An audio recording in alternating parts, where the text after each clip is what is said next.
Warren and I, we never tried to make money out of stupidity of our dumb buyers. We tried to make money by buying. And if we were selling horse shit, we didn't want to pretend it was a cure for arthritis. And I think it's better to go through life our way instead of theirs. If you take the modern world, where people are trying to teach you how to come in and trade actively in stocks, well, I regard that as roughly equivalent to trying to induce a bunch of young people to start off on heroin. It is really stupid. And when you're already rich, to make your money by encouraging people to get rich by trading. And then there are people on the TV, another wonderful place. And they say, I have this book that will teach you how to make 300% a year. And all you have to do is pay for shipping, and I will mail it to you. How likely is it that a person who had suddenly found a way to make 300% a year would be trying to sell books on the internet to you? And it's ridiculous. And yet, I've described modern commerce. And the people who do this all day think they're useful citizens. The advertising agents that invent the lingo. So in insurance, they say, the two people who shifted from Geico to the Glotz Insurance Company saved $400 each. What they don't tell you is there are only two such people in the whole United States, and they were both nuts. But they mislead you on purpose. And I get tired of it. And I don't think it's right that we deliberately mislead people as much as we do. Let me tell you another story that I think is an interesting one about the modern life. But this goes back to a different time. And this man has this wonderful horse. And it's just a marvelous horse. It's got an easy gait and good looking and everything. It just works wonderfully. But also occasionally just gets so he's dangerous and vicious and causes enormous damage and trouble and breaks arms and legs for his rider and so on. And he goes to the vet and says, what can I do about this horse? And the vet says, that's a very easy problem and I'm glad to help you. He says, what should I do? And the man says, the next time your horse is behaving well, sell it.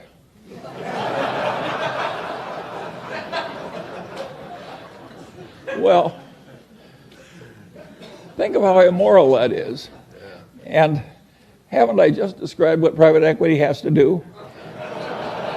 When private equity has to sell something that's really troublesome, they hire an investment banker. And what does the investment banker do? He makes a projection. You can't, I have never seen such expertise in my whole life as is created in making projections in investment banking. There is no business so lousy it can't get a wonderful projection. But is that a great way to make a living, to have phony projections and use it to make money out of people you look right into the eyes of? I would say no. And by and large, Warren and I, we never tried to make money out of stupidity of our dumb buyers. We tried to make money by buying. And if we were selling horse shit, we didn't want to pretend it was a cure for arthritis. And I think it's better to go through life our way instead of theirs. And I think it's always been this way. I think there's always been chicanery. Think of the carnivals, of the carny operator. Think how much trickery there is in a carny operation. And people just seek out the weaknesses of their fellow man and take advantage. And you have to get wise enough so you avoid them all. And you can't avoid them if they're in your family. I have no solution to that one. But where you have a fair choice, there are just so many people that should be avoided. My father had this best friend and client.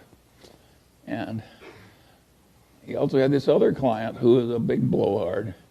And he was always working for the big blowhard, and he wasn't ever working for his wonderful client whom I admired. And I said, why do you do this?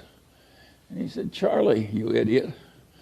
He says, the big blowhard is an endless source of legal troubles. He's always in trouble, overreaching and misbehaving and so forth. Whereas Grant McFadden treats everybody right, the employees, the customers, everything. And he gets involved with some psychotic, he walks over there and makes a graceful exit immediately. So a man like that doesn't need a lawyer. And my father was trying to teach me something, and it really worked. I spent my whole life trying to be like Grant McFadden. And I want to tell you, it works. It really works. Peter Coffin is always telling me if the crooks only knew how much money you could make by being honest, they'd all behave differently. Warren has a wonderful saying I like. He says, if you take the high road, it's never crowded. and it's worked. Take the Daily Journal Corporation. We made quite a few millions of dollars out of the foreclosure boom because we published legal notices and we dominated the publication of foreclosure notices in the worst real estate depression in the history of modern times. And we could have raised our prices at the time and made more tens of millions of dollars. But we didn't do it. You know, when your fellow citizens are losing their damn houses in the worst recession, Charlie Munger, billionaire, raises prices. If it would look lousy on the front page of the paper for people around the store, should you do it? And the answer is no, of course not. Particularly when Warren always said it's probably always a mistake to marry for money, and it's really stupid if you're already rich. and it's really stupid when you're already rich to get a reputation of being a total no-goodnik. Rick Guerin always loved the story about the guy who had been a total miscreant all his life, and he died, and the minister said, now is the time in the funeral ceremony when somebody says something nice about the deceased.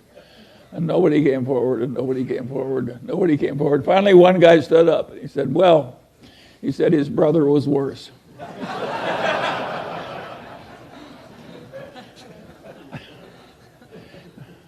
Well, you can laugh, but there are people like that. When Harry Cohn died here, the saying was everybody went to the funeral to make sure he was dead. and so there are a few simple truths that really work. And when it gets to this difficult business the Daily Journal is in, I would say it is a real pleasure to be serving these courts and agencies. They need the automation. Other people are trying to take advantage of them in ways that we aren't. And we're struggling against the odds, a little tiny company. And we're taking a lot of territory. It's slow going, but the prospects are good. And of course, the nice thing about being rich is it doesn't matter if it's a little slow. And how did we get rich? Well, we remembered Grandpa Ingham, and when one of the few opportunities came along, we reached out and seized it.